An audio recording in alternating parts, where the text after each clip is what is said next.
I don't know what all Eddie could say about me, but I do know for a fact that I could sit up here and talk about him just as much and the impact he had on my life. I know I would not be up here this morning if not for his influence. And I know you guys are very blessed and fortunate to have him here with you. As he said, I am with Apologetics Press. I began working there earlier this year as the Director of Marketing and Advancement. As a show of hands, how many of you here have already heard of Apologetics Press? Know something about what we do? Okay, excellent. Pretty much everybody. Well, rather than sit up here and bore you to death with everything that we do specifically and going into great detail in that, what I'm going to do instead is talk a little bit about society as a whole and where AP fits into that. I want to ask the question, where are we today? How did we get here? Where are we going? Should we change directions? And if so, how? And what role does AP play in all of that? So, where are we today? Well, most of you have probably been paying attention. You're probably pretty aware that just as our European counterparts, we are entering a phase of post-Christianity. We're becoming a post-Christian culture. You see, it seems to me, and I could be wrong about this, but many of us seem to believe that we should not worry about society or where society's headed. We seem to think that the church exists within its own little church bubble, and whatever happens on the outside doesn't necessarily affect us. We don't necessarily affect it. We're just two parallel societies just existing together. Well, that certainly is not the case. The church does not exist inside any type of bubble. It exists inside the world. It exists inside society, and we are heavily affected by worldly and societal influences. Just a quick example of this. Okay, not all effects are bad by any means. Just a quick example. You're probably familiar with the Apostle Paul in his letter to the Corinthians. He told that the church should greet one another with a holy kiss. Now, we don't do that anymore. No one kissed me as I walked in here this morning, which is probably a good thing. Now, I don't think that means that we're disobeying any commands by any means. It simply means that the spirit of the letter, what Paul is saying, is that we should greet each other peacefully, and the cultural norm of the day was a kiss. Whereas today we greet each other with handshakes or fist bumps or side hugs or whatever we introduce ourselves with nowadays. But we're affected. We're affected by society. When society determines that it is okay to recognize homosexual marriage, that affects us. It alters our dialogue. It brings up new questions that we have to address. Some of us feel that we should handle it this way. Others feel that we should go about it that way. It changes the way that we do things. Society affects us. Not only in that regard, but there are other reasons that we should also be concerned about the things going on in society, to stay cognizant, up to date on the things that are happening out in society.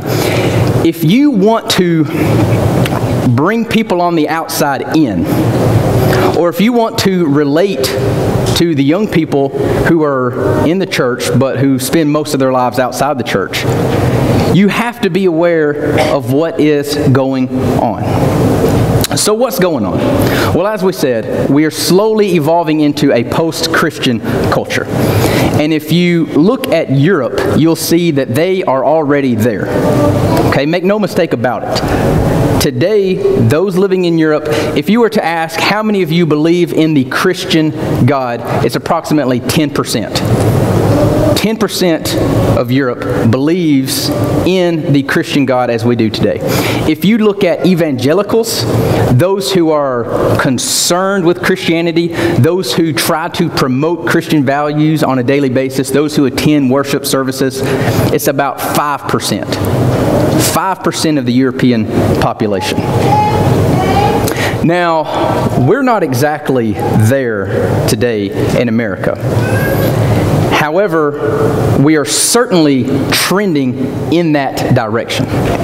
In fact, recent Gallup polls that have came out just a few months ago showed that in America, since 2007, the number of individuals who claim to believe in Christianity has gone down 8%. 8% in the past decade. Now that translates to literally millions of people who less than a decade ago would have told you that they believed in Christianity, that they believed in God, that they believed in the Bible. If you were to ask them the same thing today, they would tell you that they do not.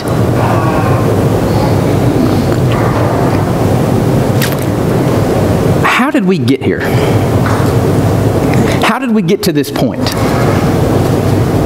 I mean, it certainly seems that for, almost a century now, decades, at the systemic level, our, basic public institutions, government agencies, big corporations and such, secular values have dominated for quite a long time.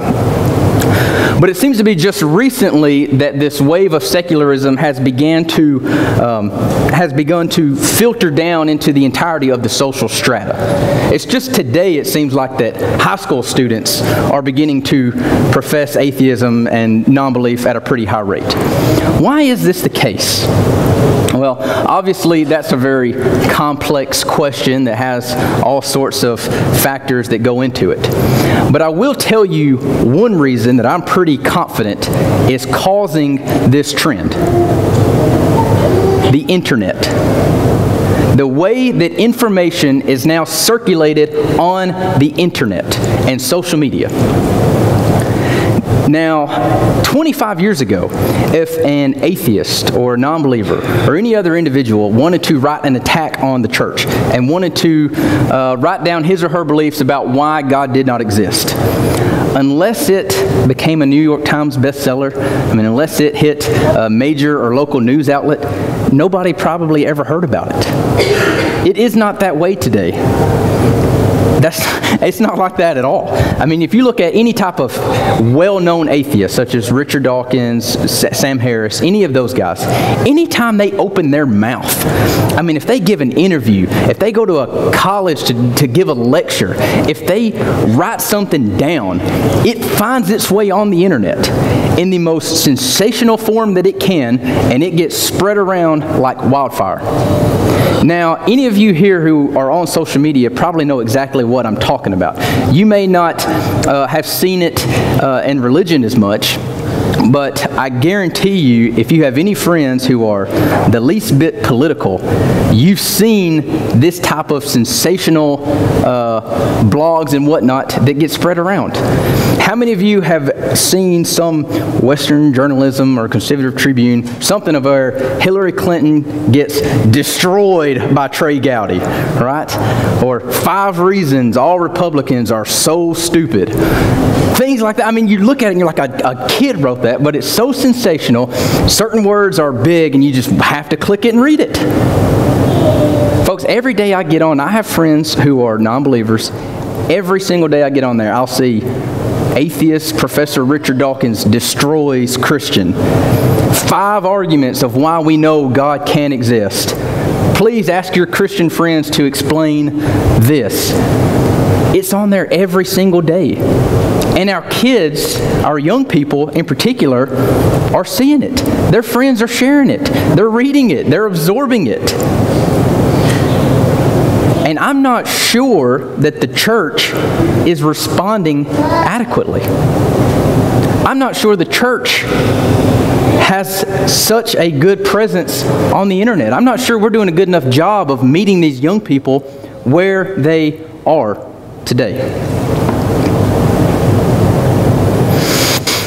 Well, if that's where we are, and I know I've completely oversimplified these things, but just bear with me. If as a society that's where we are, and that's a little bit of how we got here, what do we do to change it? How do we reverse this trend of secularism? How do we get back to where we were? Well, I think that's where Apologetics Press comes in. That is where our role is. For those of you who may not know, Apologetics Press comes from the Greek word apologia, which means to stand in defense of. And that's who we are. We are a nonprofit dedicated to the defense of New Testament Christianity. And if I were to say who we are or what we do in a nutshell, it would be this.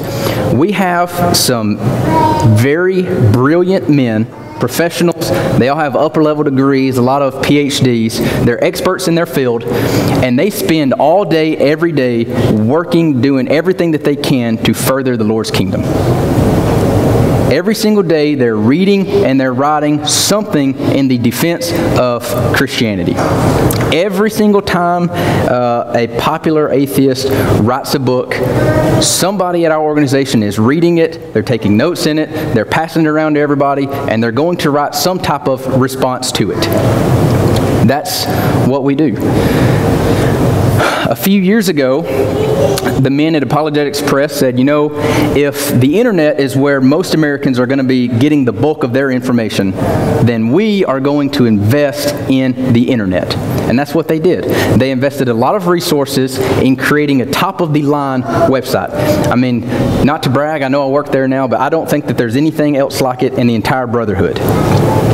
Last year alone, our website received about 19.5 million page hits. We had people visit our website from 230 countries and territories worldwide. I think almost every single country except 2, something like that. People all over the world are going onto our site and they're hearing the truth about the gospel, many of them for the first time. And I know that because of the emails that we get on a consistent basis from individuals that are, you know, thank you so much for this resource, did not know any of this, da-da-da-da-da. And then there's about 9 out of 10, which are, you're all a bunch of idiots, da-da-da-da-da. They're pretty fun to read as well. But people are on our website. They're reading what we have to produce. Every single week, we are putting up new articles, responding to something that's in the news, or answering a question that we get. That's about probably the majority of the source of where our articles come from. Is someone asks us a question, hey, did you see this? Hey, just ran across this in the news. Hey, my brother just asked me this question. Do you have an answer for it? If we don't have an article, we immediately get to working on an article for that. Every single month, we're producing a magazine. We have a kids magazine. We have an adults magazine. We are doing everything that we can to get the material out. And again, we are a nonprofit, okay? We raise our own salaries, and outside that, we don't bring in any other money. We don't make money off book sales and things like that. Everything that we bring in goes right back into the work, producing more and more material. So that, in a nutshell, is who we are and what we have going on here, domestically at least, at Apologetics Press. Now, I do want to talk to you a little bit about another phase of Apologetics Press, something that we're really gearing towards this year, and something that I am extremely excited about. Now, when we talk about the church, we talk about society here in America, it seems a little bit doom and gloom, kind of. Everything's just so bad. It's going to, it's just everything's going bad. Well, sometimes it bothers me that we think that way, because not only are we citizens of America, but we're also global citizens, right? The church is a global organization. And let me tell you something. Globally, the church is doing phenomenally well. Phenomenally well. In fact, nominally and as a percentage, there are more Christians in the world today than at any point in the history of humankind. I mean, if you look at the global south, you look at the Caribbean, you look all across the continent of Africa, India, China, other parts of Southeast Asia, the church is spreading like wildfire. I mean, these people, they are receptive to the gospel. They want it. They just need us to get it to them. And And that is what we are putting a focus on this year. We are working on getting our materials into the hands of those in the developing world. We're partnering with individuals, we're partnering with mission groups, we're finding out what language they need it in, we're getting it translated, and we're getting it printed up and shipped. I mean, we're doing it straight at cost. We're getting some of our kids' books. I mean, we can get them out to the tune of 50 cents a book sometimes, just depending on all kinds of factors or whatnot. I want to tell you a quick story. All right, I know it seems like I'm changing gears here, but it all works together, I think. I don't know. Just follow along and we'll see. How many of you here have ever seen the book, The Boy Who Captured the Wind? I think that's what it's called, something like that. Nobody, okay? Well, somebody's a liar because my wife's right there, and she's the one that gave me the book, and she didn't raise her hand. So I'm going to ask again, how many of you here have seen The Boy Who Captured the Wind? That's right. Okay, so at least one person. All right. So The Boy Who Captured the Wind is a book about a young man in Malawi. And he is just a typical individual growing up in rural Africa, just like you can imagine it. He has a dirt floor. He lives on about $1 a day. Food is scarce. Everything that you think about when you think about rural Africa. Well, if those typical conditions couldn't get any worse, they did. A drought hit and Malawi went through an extreme famine. This was back in like 1998. Some of you may have even heard about it on the news. What little bit of food that they did have was completely gone. They survived, William's family, for months on one handful of like corn mash a day. That's what he had. They ate it at supper. 2 mouthfuls of corn mash. That's what he ate. What little bit of money that they had was completely gone. Had no resources. He had to drop out of school. They began to get literally skin and bones. Everyone was getting sick. Some of his friends passed away. His dog starved to death, which I know does, you know, when you think of a famine and you think of all the human suffering, that's nothing. But to a young boy, that probably was a pretty sad day. And so all of this is going on, and he decides he's got to do something. He's got to get his mind off of all of this suffering. And so he goes to the library. He goes to the library and he checks out 2 books that are in English. 2 books that the Americans had sent over there. One is a book on physics. The other is a book called Using Energy. I mean, something every 13-year-old would love to read, right? Well, that's what he gets. He takes it home and he just reads them. He reads them every single day. And he finds a picture of a windmill in this book. And he says, you know what? I think I'm going to build a windmill. He read that a windmill could create electricity, something he's never had before. And he said, I think I'm going to have electricity, so I'm going to build this windmill. And that's what he did. He spent months going out every single day into scrap yards, going to the market, everywhere he could go, just getting up any little thing that we would call trash, and brought it to his house, and this kid built a windmill. He ran wiring through his house, and his house had electricity. The only house in his village. When it became nighttime and everybody else had to go to bed at 7 p.m., his house was lit up. He was in there reading, playing. Well, somebody who was important happened to be traveling along, and they saw this windmill. And they went to find out about it. They called the people from the radio. They came and interviewed him. Some Americans found out about it. Suddenly he's going to flying to Tanzania, I believe it was, to give a TED Talk. Met with some more Americans. They decided to invest in what he had going on. He ended up getting to come to college at Dartmouth here in the United States. He's graduated there now with a degree. He's got bigger and better windmills. His whole village has electricity. He has an irrigation system now, and their family's never going to have to worry about a famine again. Now, when he went to TED to talk about it, and they interviewed him, they asked him, how on earth did you build this windmill? Now, he was really struggled with English, and he was very shy, and so he gave an answer that we may think silly, but it turned out to be the quote of the entire event. They said, "How did you build this windmill?" And he shrugged and said, "I try, and I made it." There you go. I try, and I made it. The difference between him and every other William in Malawi was that he tried, and he did it. And when I saw that, 3 questions instantly came to my mind. The first one is, what am I trying to do right now? And what could I try to do? If a 13-year-old kid in Malawi can go out and bring energy to his entire village using scrap, here I am with all the resources we have. What on earth could I do if I really tried to do it? Second of all, I thought, how many other Williams are there out there in the developing world? How many young men are there that have so much ingenuity, that have so much brilliance, that could accomplish wonderful things if they simply had the opportunity, if they could simply get their hands on something? How many of them are there out there? What could they do with it? And the third question I had was this: what if the next William gets his hands on the book, How Do You Know the Bible is from God? What if he gets his hands on our book about why it is that humans suffer from Dave Miller? What if he got his hands on our Christian Science textbook, Truth Be Told? What would he do with it? What could he do with it? I don't know. I have no idea. But the possibilities get me fired up. I mean, it really gets me excited to think about.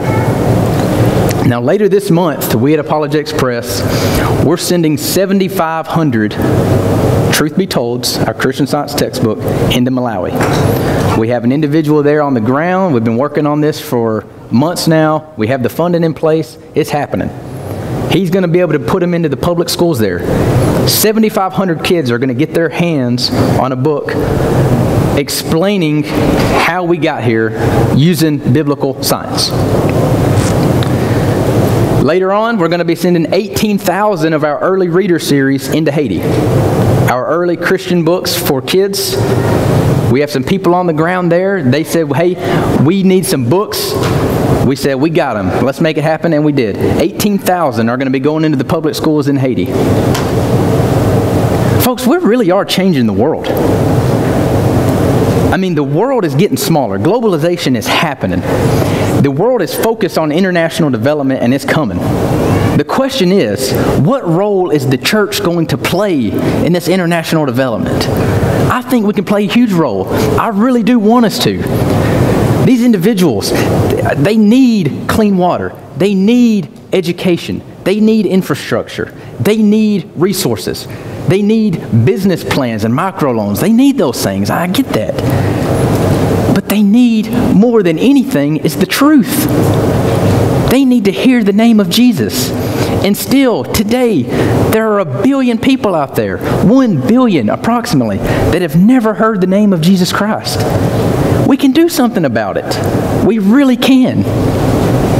And what will that do for the world? I don't know. I have no idea. But thinking about it gets me fired up. I mean, I really do think we can do some exciting things with it. And the best part of it, the best part of all of this, is that you can help. You can play a part in this. I mean, you can really, and I'm not just talking here. This is serious. This is real. This is literal. You can go to bed at night thinking, hey, you know what? I may have did something that literally changed a village in Malawi. I gave $10 that went to sending some books there. A kid found it. He became a Christian. He decided that he actually did have self-worth, that he was worth something, that God created him and loved him, and he could go out and do something in this life. You could give somebody that. Now, I don't know what you can do. I have no idea. Maybe you can write a check for $10,000 and help us send 20,000 books over there. Maybe you can write a check for $10. Maybe you can get on Facebook and you can like our page and you can share some of our articles and some of your friends will see it. Maybe that's what you can do. I've got an email. And we get them all the time that says, hey, just wanted you to know, I was never a Christian. I'd never thought about church before. I saw a Facebook article that my friend shared.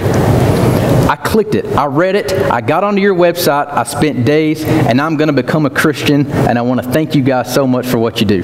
We get that all the time. The friend who shared it probably doesn't even know it. Probably never even thought anything about it. I don't know exactly what it is that you can do, but I can promise that each and every one of you can do something. Now, I want you all to write this down, if you could. It doesn't really matter if you do or not, because I'm going to bring some flyers later on, but you can write it down. Next month, September 8th, on a Tuesday night, over at Florence Boulevard, okay? Again, that's Tuesday night, September 8th, Florence Boulevard, 7 p.m. in their fellowship hall. We're going to be hosting our annual benefit and awareness dinner at Apologetics Press. All of the smart folks are going to be there. They're going to be talking about some of the things that we do specifically. You're going to see all of our projects, what we're working on, and you're going to see what you can do to help. And let me tell you this year, I'm not sure that it correlates with me coming over and starting to market and sell. I don't know. But we're on pace to sell more books this year than we ever have in our 30-year history. We're going to do that by far. I mean, I think we may have already sold more in 6 months of this year than we have ever before. I want us to raise more money than ever before, okay? Now again, this money, it's not going to buy Kyle Budd a new car. That's not what it's going to. Every single penny you give, every single dollar you give, that translates into a book getting into the hands of somebody that needs it. So, if you're not busy that night, please stop by. If you are busy that night, please get a hold of me. I'll take checks anytime. You don't have to come. You can just go ahead and give me a check. I will take that. That will work. But if you can be there, I really want you to come by. I really want you to hear some of the things that we have going on. I think it'll be uplifting, and I think it'll be really exciting for you. So I do want to ask that you'll do that. Now, as we close out today, I suppose I probably should give an invitation. It's probably a good thing to do. I should have asked Eddie before that I got up here about that. Some of us who are here today, just as I said, just as the church is affected by society, affected by things going on in the world, as individuals, we're affected by it as well, even though we wish that we weren't. You get out, you get around worldly people, and it wears down on you. And what I see happening, and maybe I only see everything through my lens at Apologetics Press now, but what I see happening is that as individuals go out in the world and sin becomes more attractive, as, hey, my friends are doing this, and it's fun, and I like it, and I want to do that. As that occurs, there's a parallel, a simultaneous thing that happens in your mind that Christianity becomes a little less believable. Does that make sense, what I'm trying to say there? It seems as though the more people want to sin, the less they want to believe in an all-loving God. I mean, I've seen friends of mine, I've watched it happen. I mean, I've seen them who were wonderful Christians, who were as pious, as good, solid people as you've ever seen in your life before. And I've seen them slowly erode. It's just one thing. They start, they get to college, they start drinking. They start going to these types of parties. Little things like that. Things that may not seem like the worst thing in the world at the time. And it grows and it grows. And then they start to say, well, how do we really even know that the Bible is literal? How do we even really know that? And it keeps growing, and it keeps growing, and it keeps growing until they don't think anything about it. And they just live their lives never even thinking about it. Now, if you're here this morning, you're probably not there, but perhaps you're on that slope maybe. I don't know. Maybe something's got you down and you just started to have small doubts and you want to fix it. You're saying, you know what? I don't want to continue down there. I want to stop it. I want to do something about that today. You can do that. As we sing this invitation song, you can come forward. You can share what's on your heart. We'll pray with you. The entire church will pray with you and for you. The elders are going to pray with you and for you. And you can change it and you can fix it. And you can go out feeling refreshed and feeling ready to get some of the work done that we as a church need to start getting done. Thank you so much for your time. I appreciate it very much. Please stand as we sing.